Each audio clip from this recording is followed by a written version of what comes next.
And we're back like we never left. Oregon fans, what's going on? How we living? Thank you so much for tuning in to another episode of the Ducks Dish podcast. It's Monday morning, April 8th, 2024.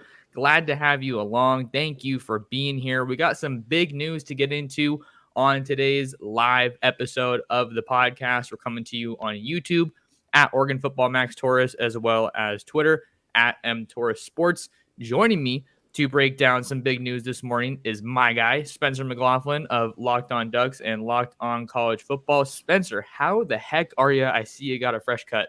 Yeah, had to do it. Not a long hair guy, short hair guy all the way, and I'm a Rashad Samples guy too. There you go. There you go. Well, the cat is out of the bag, so to speak. Just a little over a week ago, Spencer, Oregon found themselves without a running backs coach. And here we are just about a week later. And it looks like the Ducks have their man, a report coming from 247's Matt Zenitz on Sunday. Going to read the tweet here real quick for you guys that are watching.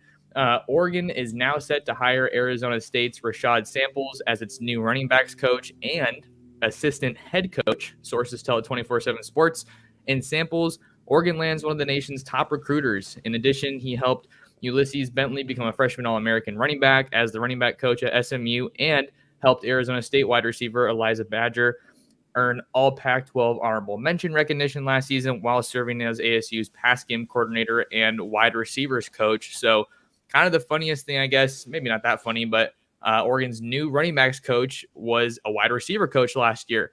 I don't think that's that big of a deal. Just kind of a cool little note. We'll get more into that. But Spencer, man, what's your reaction off the top here? Yeah, I mean, I don't have a full list of candidates that, Oregon interviewed or was looking at. Certainly there is a rumor here or there, but hard to see how this guy wouldn't be near the top of the list if you had, been able to go and analyze every running backs coach that, is at a program that you'd be able to pull him from, right? You're not going to go and look at like LSU's running backs coach and be like, yeah, we're going to get him to come to Oregon, or go get, the guy who just went to Michigan from Ohio State, or I don't think Ohio State's guy would have been available. He's kind of new over there. So I think that this is a really, really good move.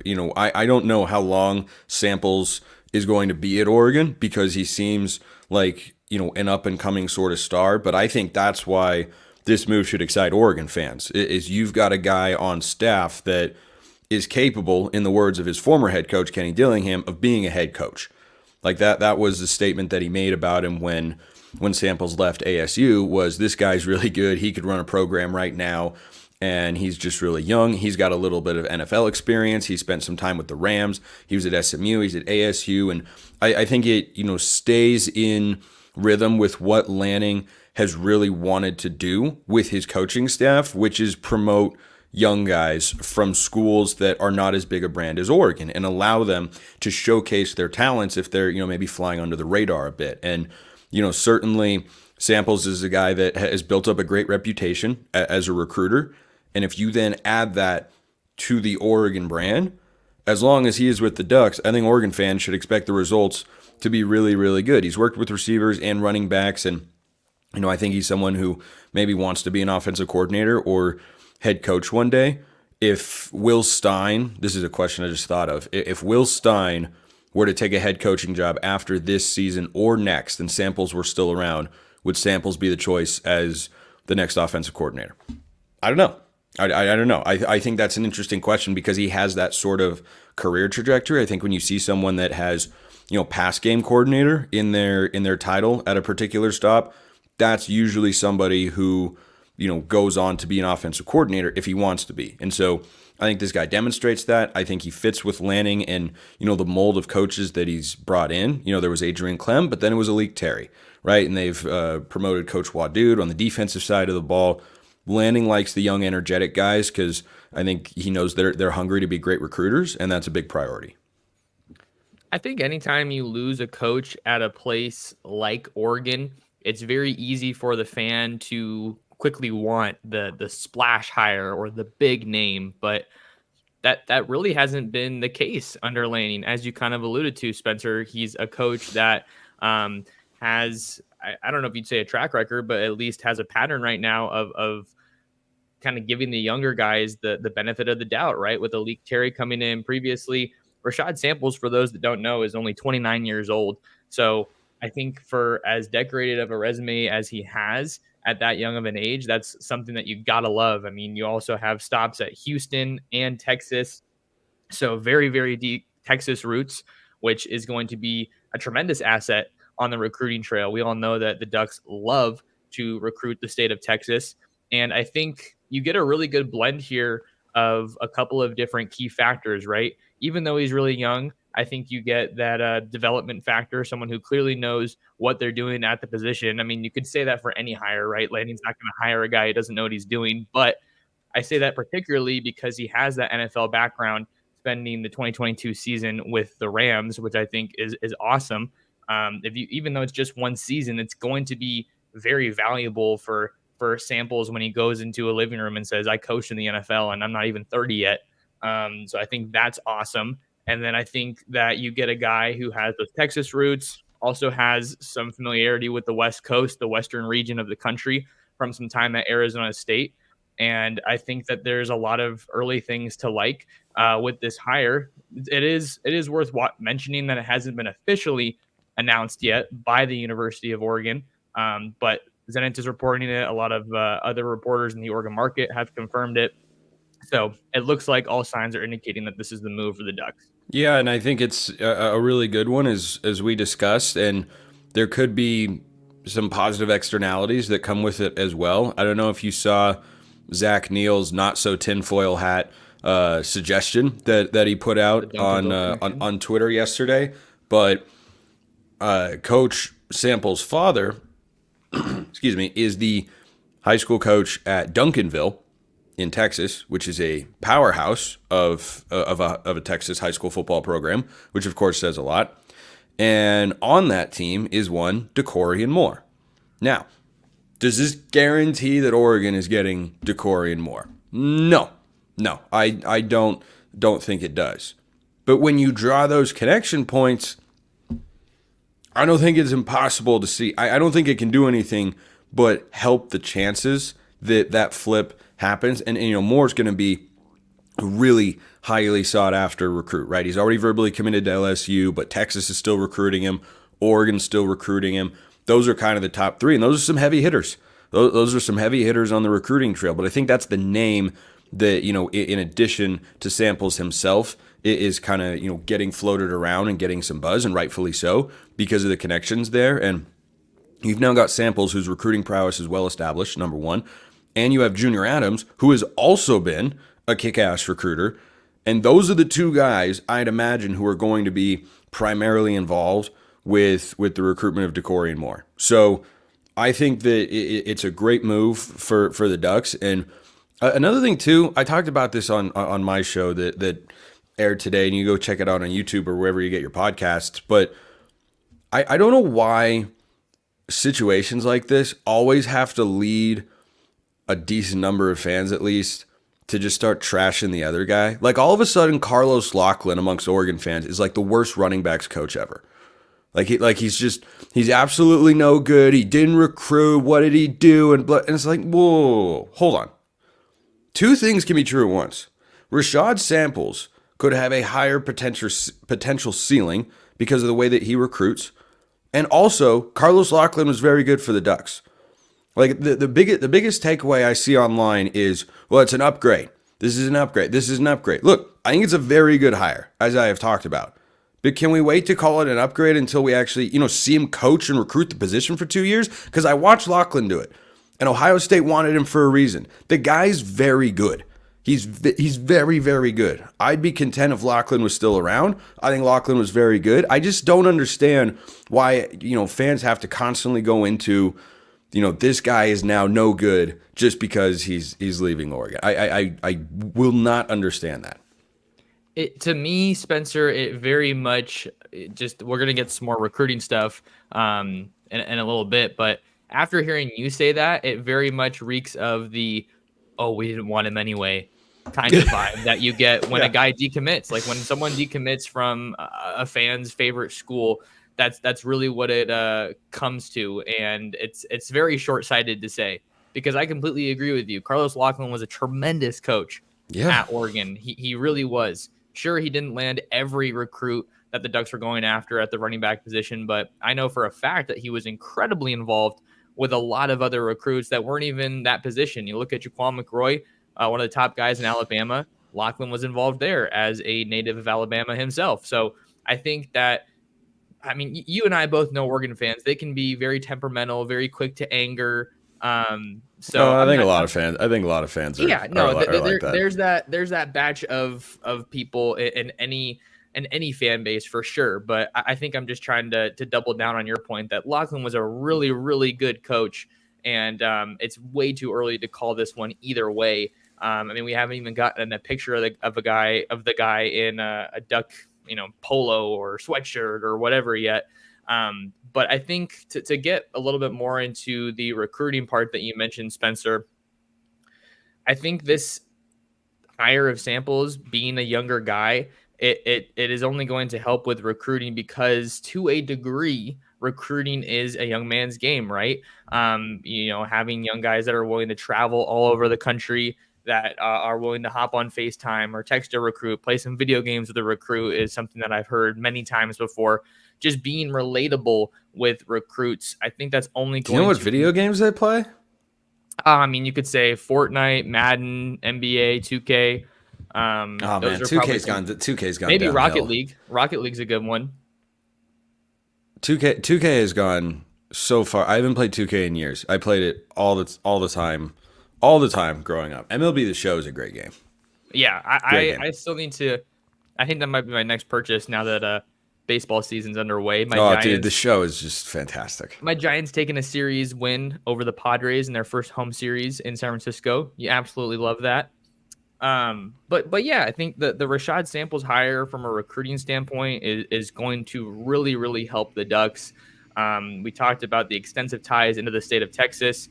To go back to Decorium Moore, who you mentioned, Spencer, I think he released a top 4, which is just funny because he's already committed. So what's just the era that we're in when it comes to college football and college football recruiting. Well, it's like Juju Lewis as well. Juju Lewis is dude. still getting recruited so hard. He's the number 1 quarterback in 2025, for those who don't know.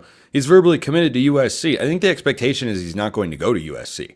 I think Georgia for sure is Yeah. where I would probably point it, because he's, I don't know. I just don't see Kirby Smart losing a lot of head-to-head recruiting battles with Lincoln Riley, given what the two teams are putting on the field respectively. But USC's got the hype, and they've got the money in their NIL pumping a little bit more now since Jen Cohen took over there. So we'll have to see what happens there. But Decorium Moore has to be the guy at the top of your list in terms of guys that are affected by this hire for the Ducks, and in a very good way. But that's going to be tough because, like we talked about, LSU's still on him. Texas, Ohio State, and Oregon round out the top 4 for the number 1 wide receiver in the country. Ducks only have 1 wide receiver commit currently in Dallas Wilson, as Adrian Wilson backed off a commitment to the Ducks a little over a month ago, about a month ago. So there's a lot. Didn't Dallas recently get a ratings bump? I wrote a story.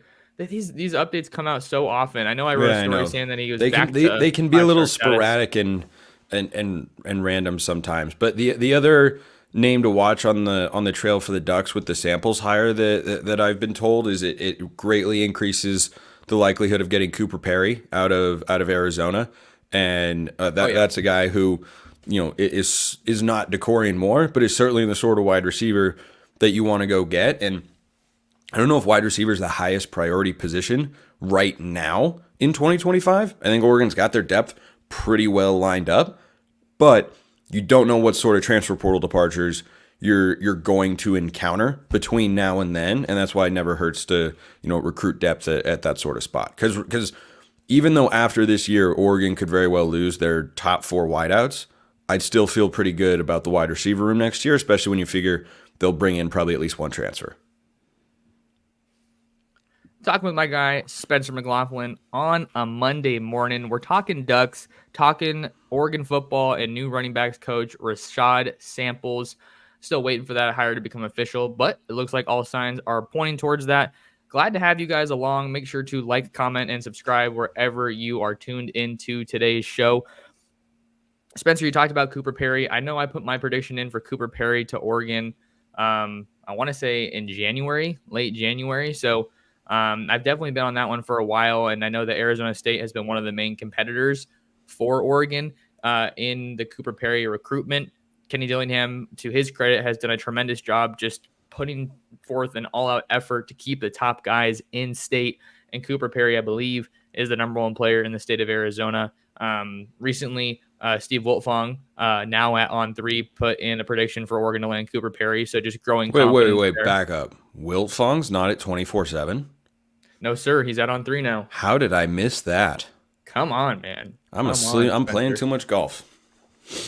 Yeah, you stay out on the course for sure, but that's a huge deal. So, one of the biggest names in the recruiting industry has Oregon tabbed as a favorite there. I think Isaiah Mosey, the wide receiver out of Missouri, is another guy I feel very confident about with Oregon as far as what's next in the 2025 class. And I think this hire in one way comes at a weird time, right? Like when we heard Lanning's first press conference after Locklyn's departure last week, it was just like a lot of those questions were like, what's the urgency? The timing is so weird. But I think in a weird way, if you look at it, Spencer, I've seen some people commenting on my videos and stuff. Oregon recruiting's been a little quiet lately, or it's been slow. I mean, you have spring football coming back and Rashad Samples hire with those deep Texas roots. This could, in a roundabout way, be just what the Ducks needed to kick things into higher gear, because I don't think it's going to be quiet the rest of the month. Yeah, I think the move is really, really good with regards to the timing, because you aren't going to have newcomers like Jay Harris or younger guys like Jayden Lamar. You have Dwan Riggs in that room as well, just operating without a position coach. I think that's part of the reason that it's good. But on the recruiting front, it was expected, or is expected, to kind of start ramping up again this week, because it's all going to lead towards what? The spring game, right? And even if you don't get commits between now and the spring game, and I feel like in the last couple of years, Oregon's had at least one or two guys commit during the month of April, and they've had very late spring games in the last couple of years as well, if my memory is correct. And I think that at the very least, you're going to start talking to guys more, talk about getting them out on campus for the spring game, right? Give them, a little bit of taste of a game day environment. Brian Smith comes on my show all the time and talks about, how Oregon visits can kind of hit different, because they do a really, really good job of giving guys, first class sort of treatment and whatnot. So I think that for Oregon, this is a timely move. It's a good move, and now we get to see what Coach Samples has really got as a recruiter, and the expectations I think are pretty high. And for him as a recruiter, he already had a lot of acclaim and hype as a recruiter, but look where he's coming from. No slight to Arizona State by any means, but I think this is a perfect situation for Oregon fans to see a guy who's already young, relatively proven. I think he can take an even bigger step forward when you have that Oregon brand backing you, when you're hosting guys at the HTC, when you're walking them through Autzen Stadium, and all the various highlights that come with an Oregon visit. So I think that's another point that bears mentioning here as we further break down the Rashad Samples to Oregon hire. The other one for me, Spencer, you talked about. Can I jump in on one thing on that front, and why I agree with you? Kenny Dillingham, who, again, I just find myself rooting for. That guy is so genuinely passionate about a place that has had, guys that are just, Herm Edwards, did he care? Yeah, kind of a little, but was he, as passionate about Arizona State as Dillingham? No. So I think Dillingham is a really, really good guy. I think he can be a good coach, but he has been working tirelessly to up the recruiting base. And, that's why he had a guy like Rashad Samples on his staff, but also to try and up their NIL collective, because they do not have a great NIL situation at ASU. No such problem exists at Oregon. So you give Coach Samples a bigger brand and more resources to recruit players in the modern era. Yeah, I think it can absolutely be, not a stepping stone program, but more like a springboard for Rashad Samples. If he really wants to be a head coach, Oregon is a great place for him to be at. So I think that it really really makes sense along those lines, and I don't think that that aspect can be overlooked. That ASU for years has been talked about, and I agree with this sentiment. It's a sleeping giant if they ever, as a community and as a university really committed to athletics. Gosh almighty, ASU could be really, really good, but they haven't. And Dillingham's trying to get them going in that direction. We'll see if he's actually able to accomplish that. But Oregon is, of course, already there and far more established. You go after higher level recruits. You've got more resources and a bigger brand. So I think that it's a springboard opportunity rather than a stepping stone. And Rashad Samples was one of those early names that I kind of had heard about right after Locklyn to Ohio State became official. And I think for Lanning to hire a younger coach, it bodes well for them long term, because you never have any idea how long a coach is going to be on your staff when you hire him, right? Maybe a little bit of a better idea for like the coordinators, because those are like those positions where you're really willing to put some money down to keep a guy. Well, Dillingham was a 1-year guy. Depends on what the carousel looks like. Like for example, I don't think this would happen because he's a really good coach. But like if Jeff Brom were to leave Louisville for some instance or for some reason, Will Stein's a Louisville alum. He'd absolutely be on the list. Sure. Right? He's been one of the best coordinators in college football, or at least he was last year, and I expect him to be that again this year. Like if that, and again, that's very, very unlikely. I'm just saying hypothetically, and make the point that you don't know what the coaching carousel is going to drum up next, right? Chip Kelly to Ohio State. I mean, come on. How did that happen? Bill O'Brien to Boston College. Look at the college basketball coaching carousel right now. John Calipari is going to go to Arkansas because Eric Musselman went to USC because Andy Enfield went to SMU. Like, for anyone who's got doubts about SMU's desire to be a power player in college athletics, to be a legitimate power institution and compete for championships, they just went and pulled USC's. I know it's basketball, and that's a secondary sport at USC, right? Kind of like it is at Oregon. Fans support it, but it's not the same as football. Doesn't have as high a priority. But for SMU to be able to go out and get Andy Enfield from USC is demonstrative of, kind of the mindset that I think just works in college athletics. If you want to make it happen, yeah, it might feel like a lot sometimes. You might have to pay a big buyout. You might have to raise a bunch of money. It could take a hit, but there's someone who's willing to do it. And if you're not, somebody else is. There's no shortage of news in college sports right now. You got the national championship between Purdue and UConn, I want to say, right? Yeah. Tonight, I believe. Dude, UConn is... They're so good. They're so good. And I'm no Zach Edey fan, so I crazy. think I'm probably pulling for UConn, even though they knocked out my Zags last year. But we can have more hoops talk a little bit later, Spencer. I think another thing that comes to mind with this Rashad Samples hire for the Ducks is what kind of a back is he going to be looking for. We kind of have a good idea, right, of what that Carlos Locklyn back looked like, a tough runner, a guy who can catch the ball out of the backfield. And then just once they get to Oregon, they typically don't tend to fumble. But with Samples, I wonder if the style of back is going to change very much, if it's going to be, I think, an even greater emphasis on the state of Texas when it comes to not even just running backs, but players in general out of that state. I know we talked about Decorian Moore earlier. Just to name a couple of more, you have Michael Fasusi, who's one of the top offensive linemen in the entire country in the 2025 class.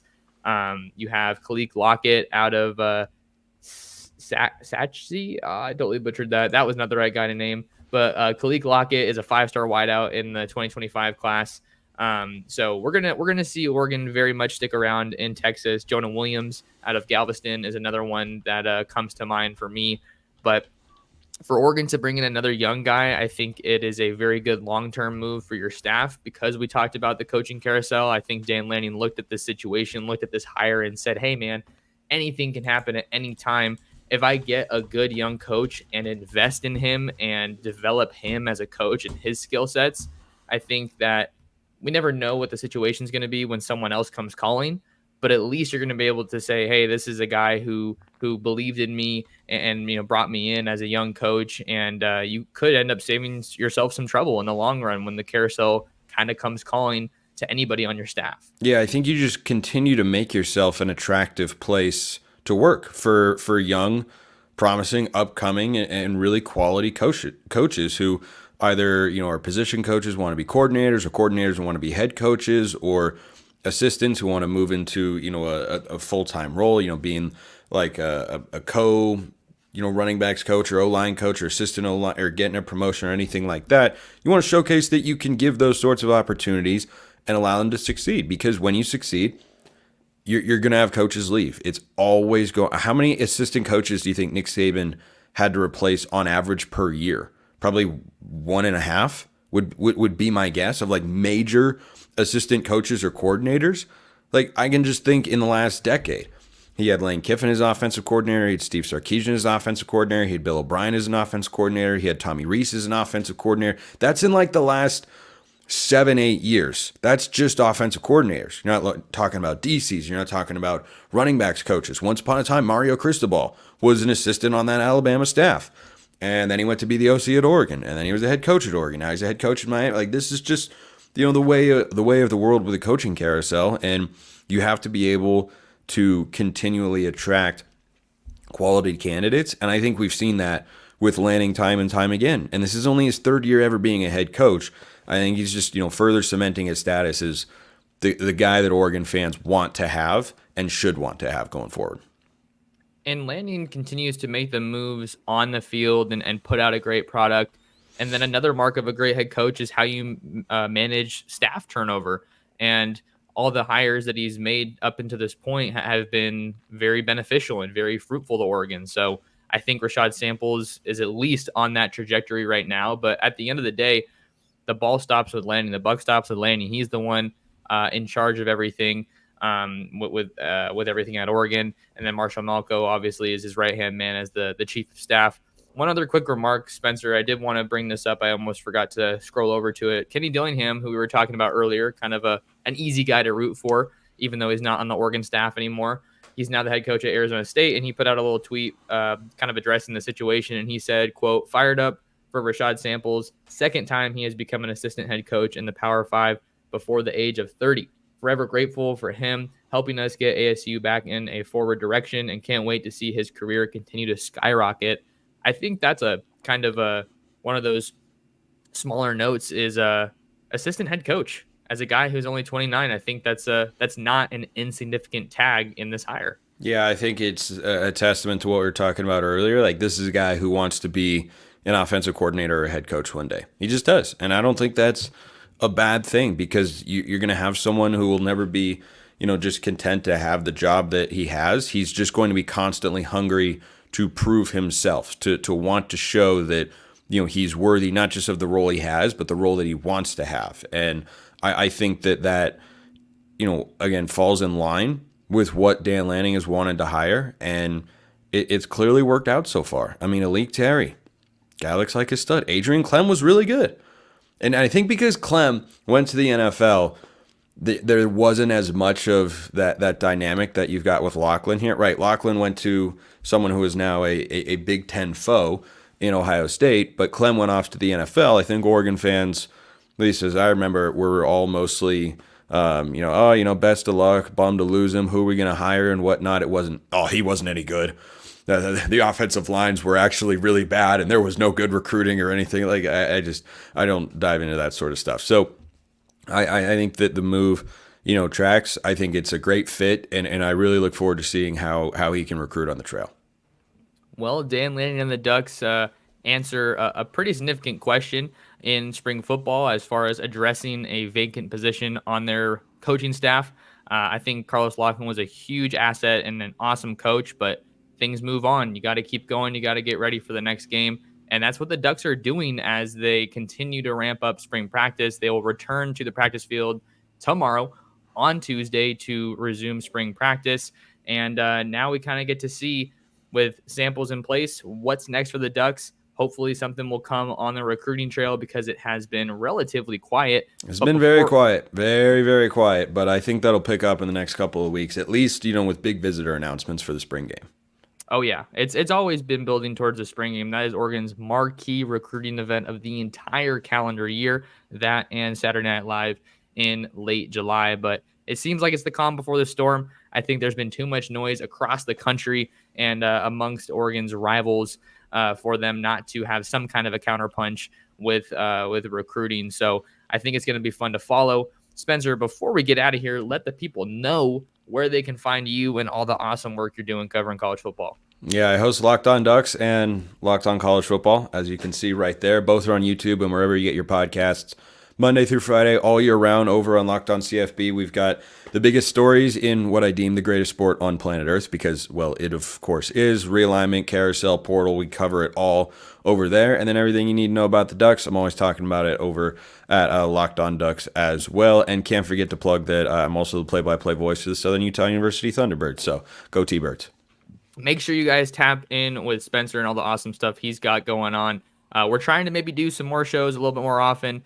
I'm trying to do some more live shows just on my channel. And I know you guys always love it when Spencer and I get to chop it up, and I love it too. You won't get any argument from me that college football is the greatest sport on planet Earth. Maybe more so broadly football because I love high school football a lot too. But that's a different conversation. If you guys want to find more of me, you can follow me on Twitter and Instagram at mtorressports. Subscribe to my YouTube channel at Oregon Football Max Torres. Read me on Ducks Digest and share the Ducks Dish podcast with your friends, with your family, and with other Duck fans. A big thank you to Spencer for coming on, and a big thank you to all of you for tuning in. And we'll see you in the next episode of the Ducks Dish podcast.